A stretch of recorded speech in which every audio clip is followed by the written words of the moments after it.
Hey everyone, would you be surprised to know that even here in the Lehigh Valley, there are homes that are sitting over 150 days on market? Seems surprising, right, in this hot seller's market. So what I wanted to do today is go through a specific example of a property that's sitting on the market currently and why I believe it's still sitting on the market. You may get a lot of misconceptions why things sit on the market, but I hope to debunk some of those thoughts and maybe give some insights on why things might be sitting on the market. So stick around and we're going to go through that example.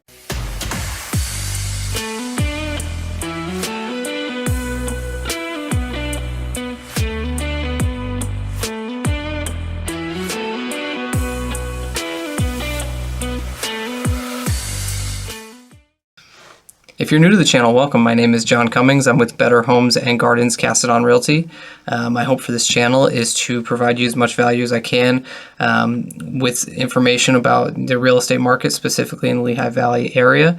Again, I do investments, I do fix and flips, I do rentals, and I could help you with any of your real estate needs, whether that is looking into specific markets, talking about what's in the market right now, what I think is going to happen in the future. Feel free to reach out anytime. All my information is in the description below.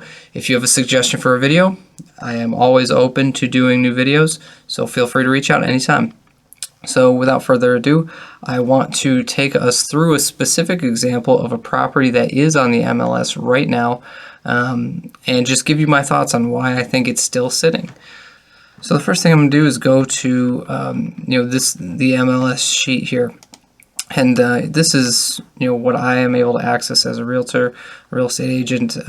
Typically, you'll see things on Zillow. You'll get basically the same comments. I get a little bit more detail, mainly from the the comments from the realtor that's listing this, but for the most part, it's all the same information.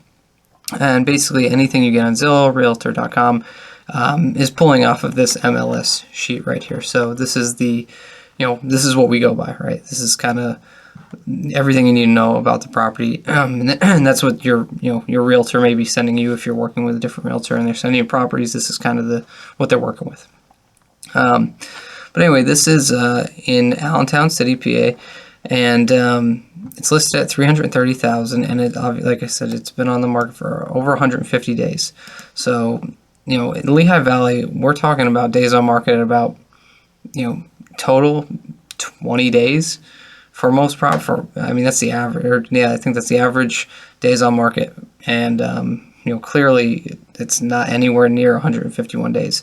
And just so I took out all of the new construction, all of the the potential fix and flips, all of the investment properties, all the commercial properties. This is basically just a typical residential home, 3-bedroom, 2-bath, in an area that's really not bad. It's not a bad area. So if we could look at the map here, it's in Allentown City. However, this is it's really not a bad area. I actually used to live not too far from here. I was up in this area here, and it's about, I don't know, maybe a 5-minute drive. And there's a lot of restaurants around here. There's a lot of things to do. It's really not a bad neighborhood. There's actually an LA Fitness right around here. It's easy to get on 22 to go down MacArthur Road to get to the mall. I mean, it's easy commute for a lot of places in the Lehigh Valley. It's really not a bad little spot, and so to me, this isn't a bad area, right? It's not the most ideal area, but it's also not the worst area. So we'll take that off the list as basically location is horrible, which it's really not horrible. Now, what I noticed about this property, first thing I do when I'm looking at some of these prices is looking at the comps, especially, and that's what everybody goes based off of, is the comparable sales, right? So they came up with this price of $330,000, and how did they come up with this price? And this is the biggest point to this whole video, is how important that initial price is, and how important it is that the real estate agent you're using is getting good comps, because that's going to make or break the sale. Some people think you price it really high so that a buyer comes in and they give you a lower price and you meet in the middle. It's not necessarily how it works. A lot of times it's not even close to how it works. What a lot of real estate agents are doing is pricing them too low so that they turn over quickly, or they try to make a bidding war, which to some extent that could be helpful, but it's a dangerous game that you're playing there, because you could really, say you put your price too low and then you get an offer right away. No, you don't have to accept that offer, but realistically you're playing with fire at that point, because you're kind of letting things sit on the market even though you're getting offers, and it's not making anybody happy. So it's not an ideal situation either. I mean, you really want to be in that sweet spot where you're not too low, you're not too high, but you have a lot of traction for buyers. You want to be in the buyer pool, the biggest buyer pool you can, but you don't want to be underpriced. So, really in the middle or just slightly below middle range of the comps is kind of where you should be aiming to put this, so you get the most buyer pools in there. And one of the things that a lot of people don't know is you're getting these automatic searches for these properties. So 330,000. Obviously, anybody that's looking for a house below 300,000 isn't even going to get this, right? They're not even going to see this property because they're on an automatic recurring email that's just completely automated, and they're never going to see this property. When realistically, they could have possibly come down to 300,000 here at the initial list price, and they would have had a larger buyer pool and potentially gotten this sold quicker. Maybe not for 330,000, but maybe close. It's you never know. Especially in this market, I've seen things go $50,000-$60,000 over asking. So just getting back to the comps, here are the comps that were likely used in this. And, we see 324,000. It's right, it's kind of right at the, a little bit lower than what they're listing at. But, kind of looking at the details here a little bit more, it's at 2,000 square feet. It's 3 bedrooms. It's 2 full baths. This is a full, this is a half. So it's in 2 full baths. Big difference between this one and this one, because this is 3 baths. This is 2 and 1 full and 1 half bath. That's a big difference for a lot of people, for sure, that half versus full. So right off the bat, there's a property that technically has more space, as this has a total above ground square footage of 1,700 versus 2,000, and it has a half bathroom versus 2 full bathrooms in the other house, and there's $6,000 difference. That's a red flag right there, saying this is probably priced too high. 327,000. Again, this is a 3-bedroom, 2 1-in-1. But again, let's click on it and see and look at the differences. Charm, luxury, convenience. So just based off of that, you already know that this agent is promoting how luxurious this home is. So there must be a lot of upgrades to support this. So let's just take a quick look through. I mean, you could tell the stonework, you get the cabinetry. It's all very nice. It's all very well kept. The wood floors, all new appliances. So, I mean, just a quick breeze through the granite countertops, the backsplashes, everything's very new, very, very well done. Now let's go back to our other listing. Definitely not as luxurious. Definitely not. It's really not even a comparison. It's slightly dated. I mean, the living room area is very dated. You could tell this is going to need some work, to get it to that level of luxury if you really want it. And that, again, listed below 330,000. So your comps that could have potentially been used to price this aren't even really comparable. Yes, they're close in square footage. Yes, they're close to the property. Yes, they're close to a 3-bedroom, 2-bath. But really, the devil's in the details here, because it's really not comparable. It's not a comparable home based on the details between this property and this property. And just looking back at the other comparables, the story holds true for basically every other comparable in this area. And this is the general area that we were looking. Again, this is a 3-bedroom, 2-bath listed at 300,000.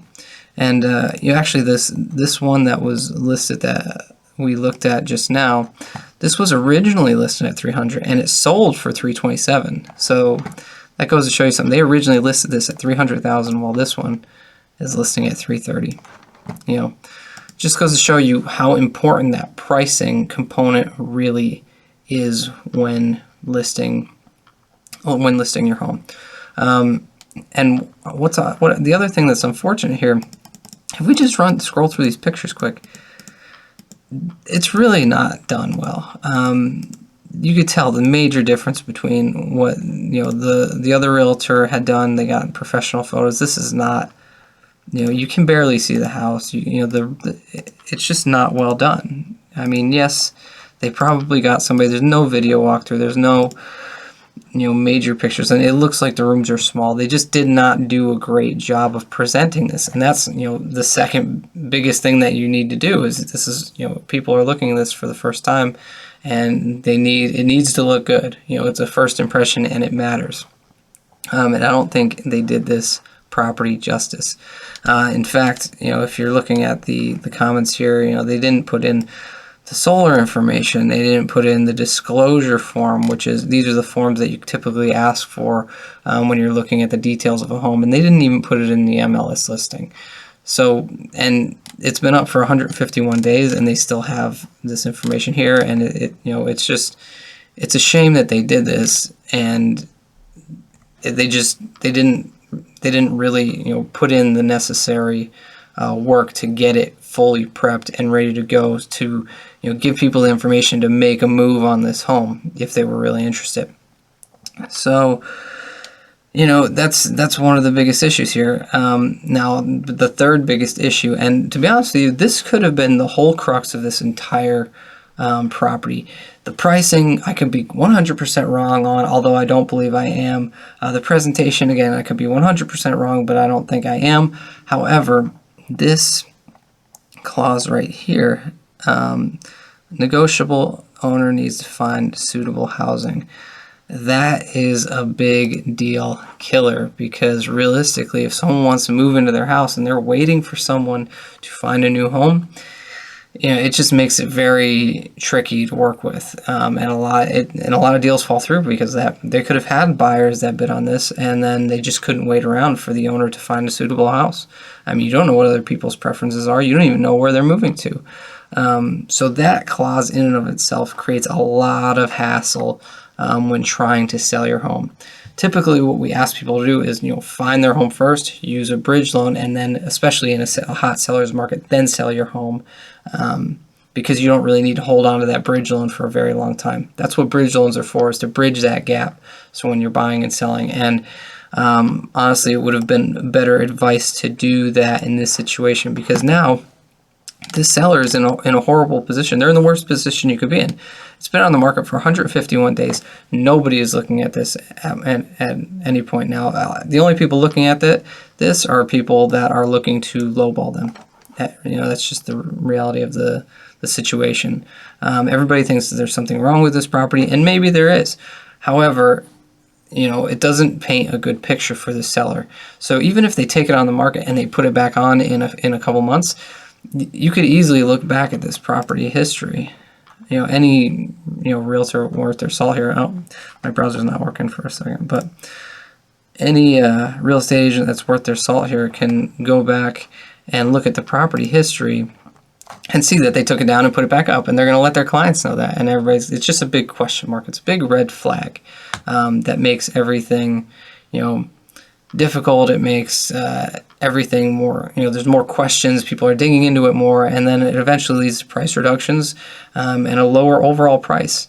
So unfortunately, this didn't go the way that the seller, it could have for the seller. But that's, again, those are three of the most important things that I look at when I see things that are up for extended period of times. And when I'm doing my own listings, these are things that I'm thinking about. Is one, you got to price it right, and you have to do your due diligence when you're looking at the comps. Two is the the presentation of the property. Those first impressions matter. 3 are the terms that are going to be involved when you're talking about selling a property. If you need to buy another home before you sell it, you're in a hot seller's market, go find your home first. You're going to sell your house as long as you price it right and you present it well and you do the necessary work to get it done. You're going to sell your house, but you need to do that work. But those are the 3 things that I looked at when I saw this property. And again, I just wanted to show you guys that properties still are sitting out there. There are deals that could potentially come up for you as a homeowner, or a new home buyer, or someone that's looking to downsize, or whatever it may be. But you really have to do your due diligence, and then again, you have to really dig into a property like this and see, is there actually something that you don't like about this property, or is this something that may work? But yeah, so those are some of the things that are most important in my eyes when trying to promote your property to sell. So again, guys, I hope that you found this video valuable. I hope you leave comments. I hope you guys subscribe, like my videos, hit that bell, and feel free to reach out anytime with questions about the market or anything else. Again, all my information is in the description below, and I hope to see you guys around the neighborhood.